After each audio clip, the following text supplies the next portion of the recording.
Hi, I'm Kirk Kernut from Troy University, and we're going to talk to you a little bit today about the Alabama Book Festival, which is coming up on Saturday, April 21st. I'm sitting here with Jeannie Thompson, a good friend of mine who is the executive director of the Alabama Writers Forum. And why don't you tell us a little bit about the history of the book festival as we begin, just for folks who perhaps haven't come to it before. Okay, I'll be happy to, Kirk. The Alabama Book Festival is a gathering of writers and readers on a Saturday afternoon. It's all day Saturday, actually, in Old Alabama Town in Montgomery. It's a free event, it's family friendly, and we have venues that include just about every type of book you would like to have in your home library. Great. Yes, one of the things that we really do is try to cater to a lot of different audiences, and I thought what we would do today is talk about some of the books that we have coming and some of the types of different audiences that we hope will come out to see the writers that we have selected. Before we get going though, let's talk a little bit about all the community groups that kind of feed into this. My university, Troy University, sponsors part of this. We also have a very generous grant from the Alabama Humanities Foundation. Your group, the Alabama Writers Forum, is very much involved. Who else is involved in this? Well, another big important supporter of the event is, of course, the venue where it takes place, Old Alabama Town and Landmarks Foundation, and the Alabama State Council on the Arts, which is also a partnership of the Alabama Writers Forum, or we're a partnership with them, right, is a major funder of it, because literary arts are a big part of what the State Arts Council supports. Great. And we have a few other supporters, the Montgomery County City Public Libraries. It's a very important supporter. Very important supporter. And Troy University, I'd just like to say again, supports not only with on the day of the festival, but on the day before we have the teacher workshop at Troy University Montgomery campus, where teachers come and work with writers to learn creative writing lessons to take back to their classrooms. Great. It's a natural for Troy University since we're downtown Montgomery, and I think one of the fun things about this is the ability of all these different groups to really come together in a kind of almost an ad hoc fashion and just you know, pitch a tent and put on a book festival. So it's a lot of fun. So let's talk about some of the books that we have coming. This year, 2012, is the Alabama Year of Food. Right. And so naturally we thought we would have some cookbooks. And you're going to tell us a little bit about one of our cookbook authors who's coming. Well, the Year of Alabama Food is a promotion of the Alabama Bureau of Tourism and Travel, and it was sort of the brainchild of the director, Lee Sentell, and he created a list of 100 things to eat before you die. And as Southerners, we all have our favorites. Christy Jordan's Southern Plate is a book that I think everybody ought to have in their kitchens, because it has some of your favorite Southern dishes that you might not know exactly how to cook because you always ate your mother's version or your grandmother's version or your uncle's version. When I picked this up, the first thing I turned to was banana pudding. Oh. Because we all love banana pudding, but we don't always make it. And to me, Christy's book is all about the heart of Southern cooking. There are stories that go along with all the recipes about how her mother cooked a dish and how the kids participated in it. So Southern Plate, classic comfort food that makes everyone feel like family, is Christy Jordan's book. Right. Some of you may, if you attended the book festival last year, you may remember that she was here last year, and she was actually one of our biggest hits, which is kind of why we were very grateful that she agreed to come back. And she's a wonderful performer in the tent, really brings the story of how to make these dishes alive. So. And Christy is an interesting story in publishing because she started out with a website called Southern Plate, and the first recipe she put up there was the banana pudding. And she began to see more and more hits to this, and now after several years of having that website, she's had something like 43 million hits on her site. And so HarperCollins and William Morrow, who are some of the best, you know, cookbook publishers that are going, saw this, and they decided that a book from Christy's website would be a good thing. So this is a story about someone who just wanted to tell the world about the recipes that she loved, who ended up with a best-selling cookbook. Sure. And that's one of the things that usually gets talked about during the author's sort of presentations, is how they got into this. Right. And you know, you always have very interesting stories like Christie's, where she's essentially discovered by somebody. You have a lot of writers who are still waiting to be discovered. We like to emphasize not only big publishers, but also independent and academic university publishers. So we really try to appeal to a broad range of audiences. I'd like to mention a friend of mine who is a Montgomery local who will be here. This is a book called The Cross Garden by my friend Marlon Barton. And Bart's an interesting guy. He actually works for the Alabama Writers Forum. Why don't you tell us a little bit about what he does for you guys? Bart Barton is the founding teacher in a program called Writing Our Stories. Writing Our Stories is a creative writing program for adjudicated youth, and we do it in a partnership with the Alabama Department of Youth Services. So Bart has been teaching in this program for 15 years, and he's brought a lot of young men into the idea that they could write and express themselves in a positive way rather than in a way that might be destructive to themselves or to their communities.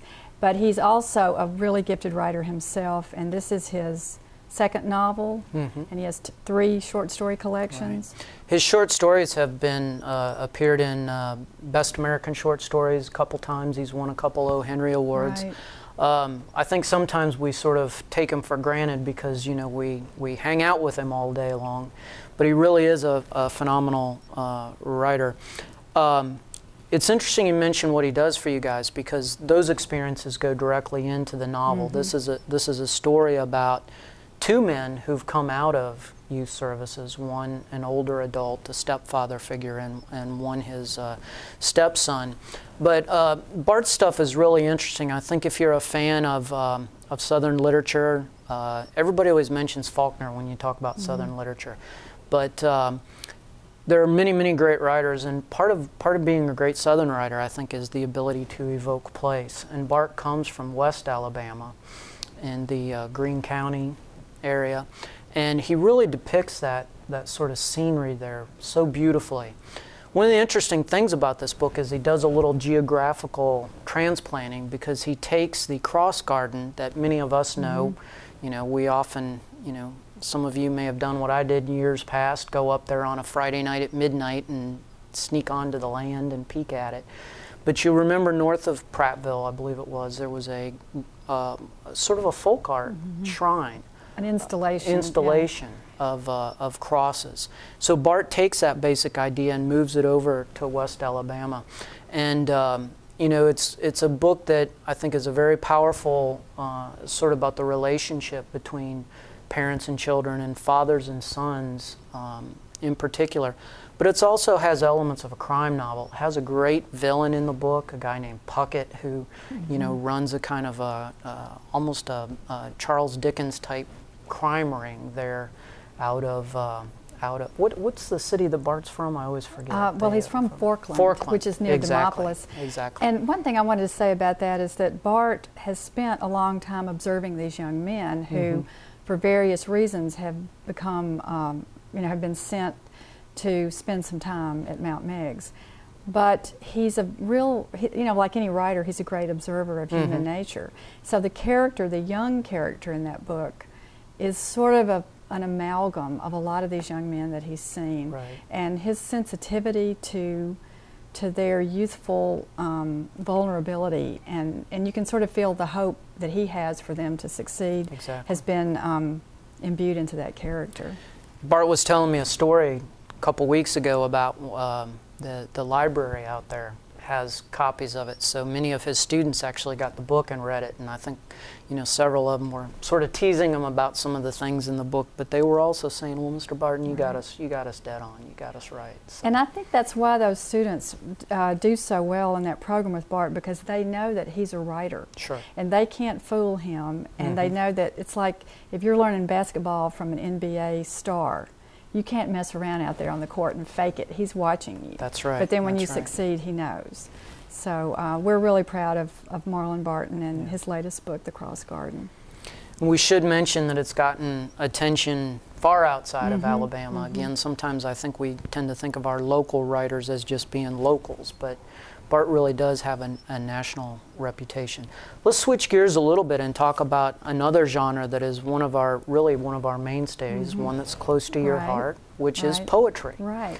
And every year that this has gone on, since 2006, you've essentially organized the poets, I believe. We have a poetry tent. The first year, I sort of spontaneously and probably crazily said, we're going to have a poetry tent, and I'll figure out how to fund it after we get it going. And so we had, at that time, the Writers Forum was located in front of Hagler House in Old Alabama Town, and one day, about 2 days before the festival started, I looked outside and this candy-striped tent had appeared like a mushroom in the front yard. And later, there, on that Saturday, we had a whole day of poets reading, and there were poets from California, Kentucky, Alabama. It was a wonderful statement to the whole state of Alabama that poetry was a viable genre that was alive and kicking, and that it was going to be at the festival. So, yeah, it's sort of become institutionalized. I think sometimes when you're outside of the university, or you're outside of the sort of the business of writing, there's an assumption there that poetry is a little stodgy or old world, but you really do an excellent job, I think, of bringing in a range of poets who really demonstrate how vibrant and alive the form is. And this year we're bringing back somebody who you're very good friends with. Do you want to tell us a little bit about and I'd Frank? like to say, too, to kind of put this in a context, we have poets of all ages this year. Sure. We have young writers, we have what I call senior writers, and so there's a great range of ages. But one of my, he is one of my favorite poets, and also a friend and a former student, actually, is Frank X. Walker, who has made quite a name for himself writing about historical characters, African American characters from his native Kentucky. Yeah. And the latest is called I Dedicate This Ride, and it's the story of Isaac Murphy, who was an African American horse racing jockey. And Isaac Murphy was the son of a slave, and his life story is told through poems that are persona poems, which means they're spoken in the voice of a particular character. So he has 2 or 3 main characters who tell this story. Frank Walker is a fabulous performer and a fabulous teacher. He's associate professor of English at the University of Kentucky, and I have used him to teach, in the creative writing programs with Bart and other places, but other people. But I think that one of the greatest gifts Frank gives to us is that he really loves Alabama. And even though he's from Kentucky, I sort of think of Frank as also as an Alabama poet too. Sure. And he's very dedicated to us. And so when I invited him to come, I knew it was April, and that's National Poetry Month.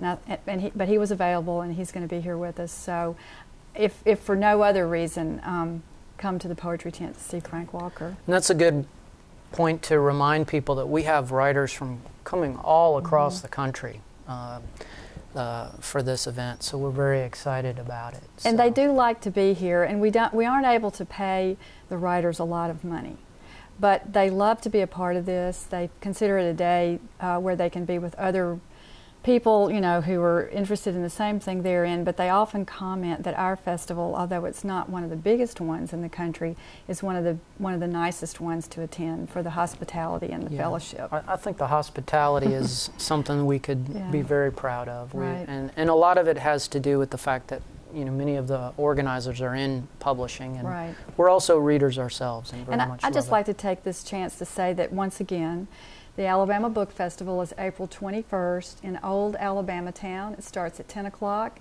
It concludes about 4 or 4:30. And we are here with the generous help of Old Alabama Town and the Landmarks Foundation. It's a free event, and it's a family-friendly event. And the website is alabamabookfestival.org. Great. Well, we're going to take just a moment, and then we're going to have another organizer step up and talk about some more books. So we'll be back in just a moment.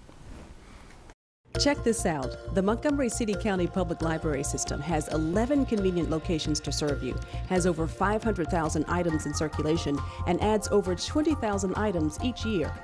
Check this out. Within the Montgomery City County Public Library System, you can choose from 9 languages to learn through our interactive language programs. Cost to you? Free. You can get online with your own computer or at one of our computer workstations. Cost to you? Free. You can use your library card to check out books, CDs, and movies at one of our 11 locations. Cost to you? Free. And you can have some fun in one of our video gaming centers. Cost to you? Free. Check this out. Within the Montgomery City County Public Library System, if you don't see the title you're looking for, you can request any title available in our entire library system to be delivered to the location nearest you. Cost to you? Free. You can access our rare book collection and Ancestry.com to assist you with your research or genealogy projects. Cost to you? Free. And you can participate in a variety of programs, including Dial a Story, book clubs, and computer classes. Cost to you? Free. And check this out. At the Montgomery City County Public Library System website, you can access our online catalog to see what's available and even place a hold on that material. Cost to you? Free. And you can tap into the Alabama Virtual Library, a database that provides access to thousands of magazine, journal, and newspaper articles. Cost to you? Free. The Montgomery City County Public Library System. Check out our website at mccpl.lib.al.us or call 334-240-4300 for the location and hours of the library nearest you. All right, we're back. Once again, I'm Kirk Kernut from Troy University Montgomery campus, and we're talking about the Alabama Book Festival, which is going to be Saturday, April 21st, all day long, a free event, family-friendly event. And I'm joined now by one of our board members, Ashley Gordon, who is actually a publisher herself. She's the owner of Mockingbird Publishing, which is a wonderful, wonderful venture. We're very excited. Ashley started her career as editor at a couple different publishing firms here in town, so a lot of us have been close to her over the years working with her. But you were telling me a story about how this festival got going and sort of its origins that I think people may not know. Do you want to share that real quick? Yeah, so the book festival itself is in its 7th year in 2012, but it actually began on the grounds of Old Alabama Town as a storytelling festival. And we were blessed, of course, in those years to have Catherine Tucker Wyndham with us, who also was a loyal supporter of the book festival, whom we lost last year. I'll start to cry. So the storytelling festival was wonderful, and as we've talked about already with the book festival, was very family oriented. It got kids out and families out and really introduced children to words and storytelling. But as wonderful as it was, we all yearned for something more. And many of us attended book festivals around the South, and particularly Nashville and over in Georgia, and we would always come back saying, we can do this. Mm-hmm. We have a vibrant community of writers. We have volunteers who are ready to lay down heart and soul to make this happen. And so the Storytelling Festival grew into the first book festival, and it's just gotten bigger and stronger every year. I think you make an excellent point there that we really have a lot of interest in the literary arts in this town, even being sort of a political town, I guess that everybody thinks of it as. You know, last year you and I did a panel on the rise of ebooks, and I was frankly stunned about how many people came out to want to talk about the experience of how the experience of reading is changing. Well, and how many people in the audience? Some were local. We actually do draw from the states around the South. But the number of people in the audience who had e-readers already, mm-hmm. who wanted to understand the business of publishing, the business of books changing, what this was going to mean to their personal libraries. So it really was, when we started talking about the panel, it was, well, will anybody care? We'll see. If it doesn't work out, we won't do it again. But we're doing it again this year mm-hmm. with a slightly different group, slightly different discussion, but continuing to discuss the evolution of books and publishing because people do care. Mm-hmm. And despite what they may say about us here in Alabama, we love books and we love authors, and we have lots of them to showcase. There are really a lot. We also have a lot of different audiences, and I think one of the important things we want to stress is you made the point that really the origins of this started with children. And one of our biggest successes has always been the Children's Tent and the attraction to young readers. I'll just say personally, one of the most exciting things to see is to see these kids tearing across old Alabama town, racing to see the next author. And actually, young adult fiction is one of the few areas of the book business that is really constantly thriving. And you see a lot of, I think, mainstream authors or authors who wrote for adult audiences going into this genre. And this year we're bringing a very famous example of one, a big one, to Montgomery. Would you like to introduce him? I would love to introduce him. We are excited. We have Homer Hickam coming this year, and if you don't already know him, you may not realize that he is the author of the book that the movie October Sky was based on. Great book about young men growing up in mining community in West Virginia, where Homer Hickam was born. The book that he wrote was Rocket Boys. It was a memoir, and I think, as you said, sort of the transition from adult to young adult, well, a lot of books now are crossing over. Right. And so even though he wrote that for an adult audience, it has been picked up all over the world, and a lot of communities adopt it for their one book reader because it does cross the lines from young adult to adult. And so this year, Homer, who has released lots of books over the last 10 years, his new one is called Crater. It is a young adult novel, although when I was reading it the whole time I kept thinking my dad would love this, along with my 11-year-old son. And it does a wonderful job. He's mixing his experience as a miner, growing up in a mining town, his work for NASA, because we do claim him, of course, after his many years in Huntsville, where he still lives. So it's about a mining community on the moon, and we have a young man named Crater who is our hero, and it reads like an adventure in the Old West. There's a horse that he comes to love who saves him, who was a horse in the Alabama Irregulars. So Homer gives us a nod here that the horse fought in the Battle of Nashville. Oh. And there's a sheriff, and Crater goes on this adventure across the moon, and of course there's a love interest. He has Maria that he has to save. And like I said, the whole time I was reading, I thought my dad would love this. So although it's billed as a young adult novel and it's technically science fiction, there are lots of words that Hickam has created to represent things. We have this sort of parallel world. It's just a solid adventure story. So this was way outside what I would normally pick up, but I'm so glad that I got assigned this one to read because it really was delightful. And I think what's interesting is what you mentioned, that these books sort of appeal across the age boundaries, and I will predict right now that come Saturday, April 21st, there's going to be just as many adults as there are children. I think so. When Mr. Hickam reads from this. But particularly that sort of pre-teen to early teen boy, which I think of all the groups that you try to get to read, they're the last ones on the list. A lot of it, and this is great for them. It's the science adventure, I think, that what he really does so marvelously in a lot of ways is he captures that thrill of the imagination. Well, and he seems to, you trust him. Yeah. You know, he's been there. He built the rockets. Right. Both as a young man, he had the adventure of discovering science and discovering rockets and coming to it, as Crater does.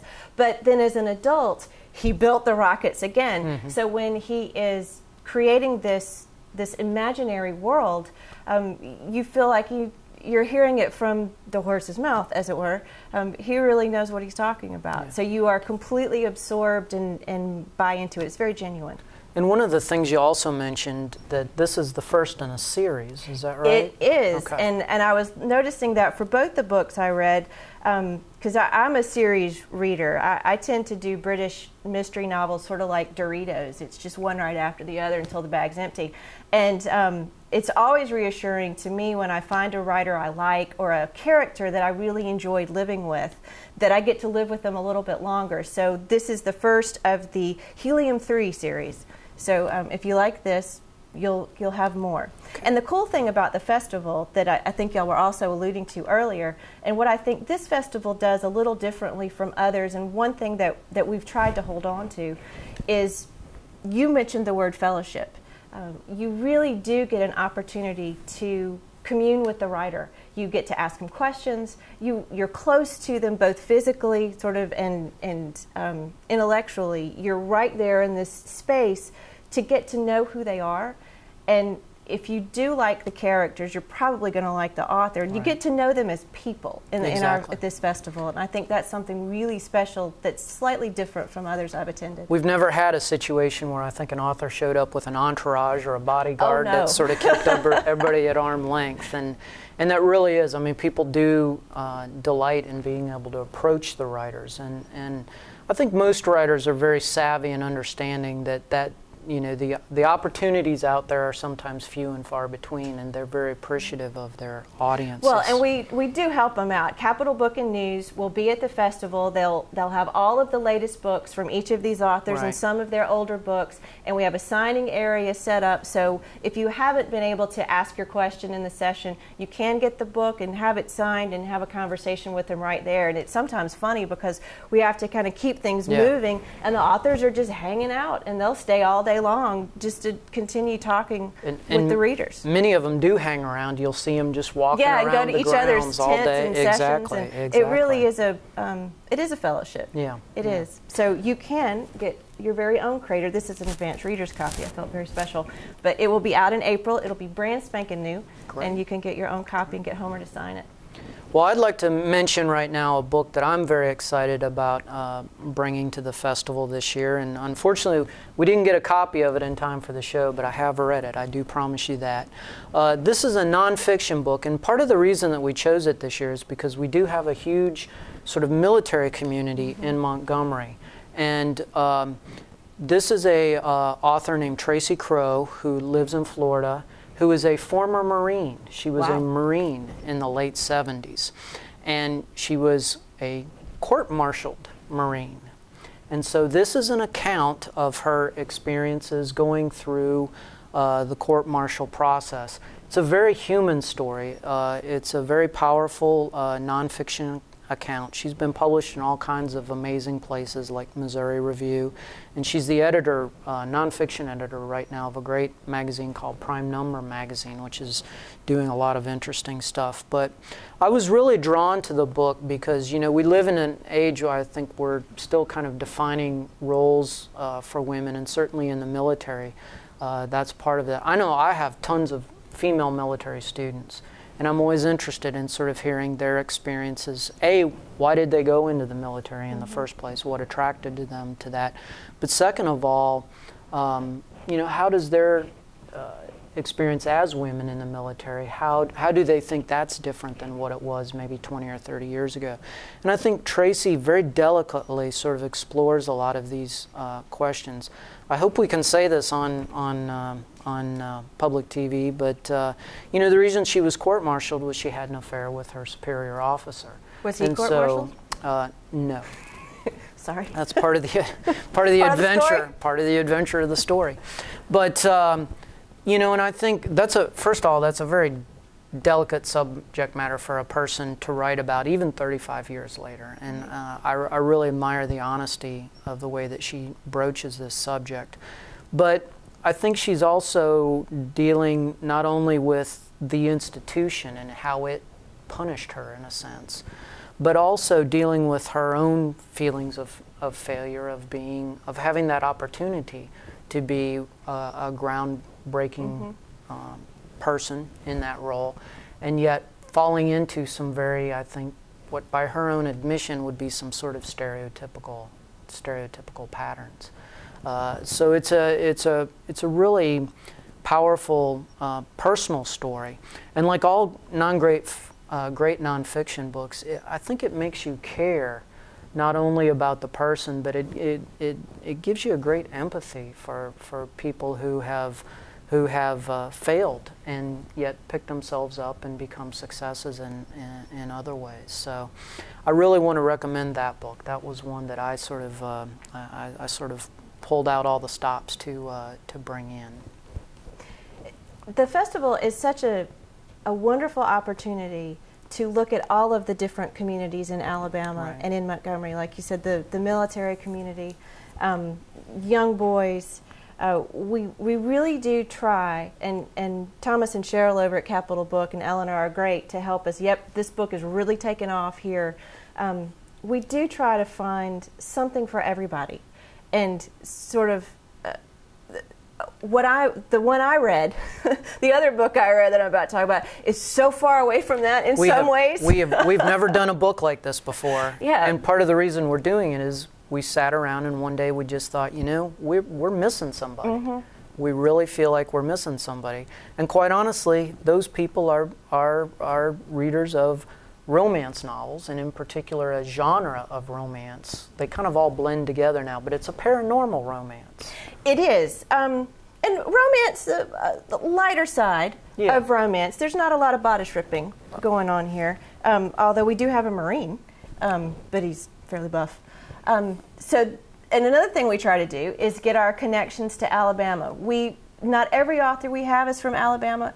The books clearly are not all about Alabama, but we do like to support Alabama writers, both the established ones like Homer Hickam and the up-and-coming ones. In this case, Royal Street by Suzanne Johnson. This is her first novel, and it is paranormal romance, published by big New York publisher, so she's doing great. She used to live in New Orleans, where the book is set, and she does an incredible job of really capturing that feel of New Orleans. Perfect timing, since today is Mardi Gras.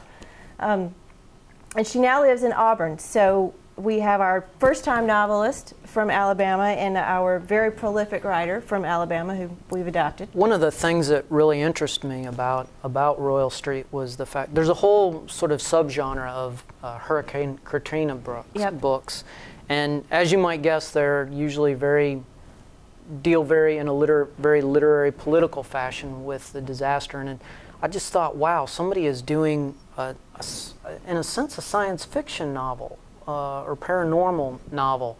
Definitely taking that fantasy. Fantasy, yeah.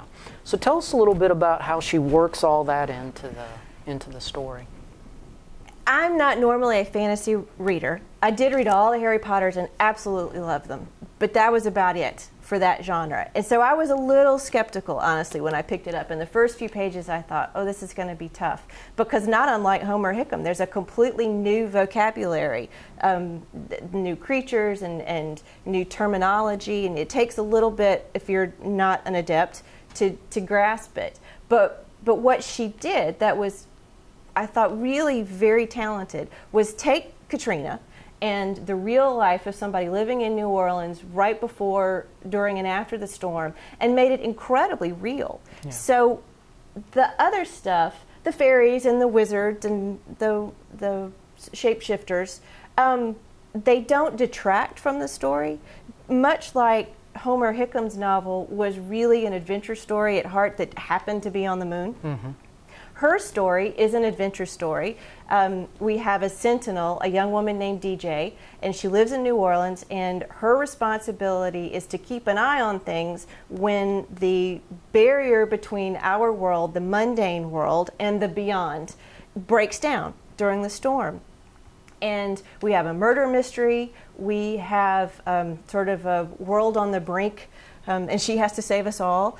So she's an incredibly strong character. It's told in first person, and she's a funny person. Mm-hmm. And I really, again, I liked hanging out with her. She was smart and spunky, and she introduced me to this world so smoothly that what I really felt like I was reading was a novel about New Orleans around the time of Katrina that happened to have some magic in it. Yeah. So I thoroughly enjoyed it. And this one, too, is the first of a series. This book comes out in April. So we have another brand spanking new book that you can get at the festival and have it signed by Suzanne. And then the next one comes out in the fall, and then she's working on the third one and kind of keeping us up to date on the progress of that one on her website. So she's very engaging, and I think she will be great at the festival because she is an author who reaches out to her readers and has already been doing that. She has several free downloads of ebooks on her website, speaking of our ebook panel. That's right. So she'll be wonderful. She'll be a good fit. And just in case you want to visit any of the authors before you come to the festival, we do have a list on our website. Again, it is alabamabookfestival.com, and you can .org.com, excuse me. But we have links on there to author websites, so you can go on there and just click right away. And you could even download some of Royal Street before you come meet Suzanne. And we'll have the schedule on the website. We'll have the list of the authors on the website. So if you want to plan a little in advance of who you want to see and make sure that you time it right, all of that will be on the website. The map, the hours, of course, and if you have any questions. And on the website is a volunteer sign-up sheet. So we would love to have more people come out and volunteer. You can put the category of your interest, if you want to hang out with an author, or if you want to do something in the green room. Or we have lots of different things that we need volunteers for, and the more the merrier. We should also mention that we do have tents available at the festival for organizations, local organizations that would like to promote their groups at the festival. I know in years past the Fitzgerald Museum, which I'm involved with, has always had a festival, in the old Southern Literary Trail. So if you are interested in renting a tent from us for the day as well, that's also another great way to be a part of the festival.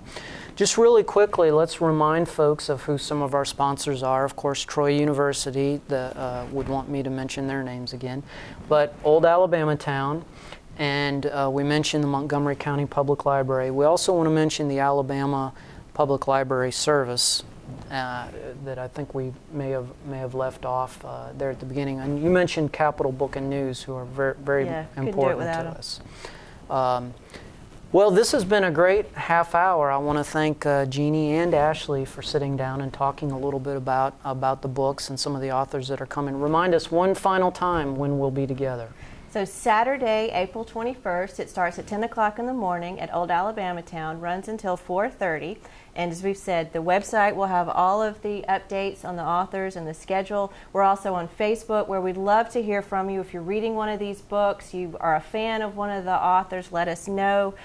We have lots of community groups that are talking about what they're doing around these books and getting plans for coming out to the festival that day. We're on Twitter. So we're all over social media. So April 21st, we hope to see you there. Great. Well, thank you very much for your time, and please come see us on Saturday, April 21st. Thanks.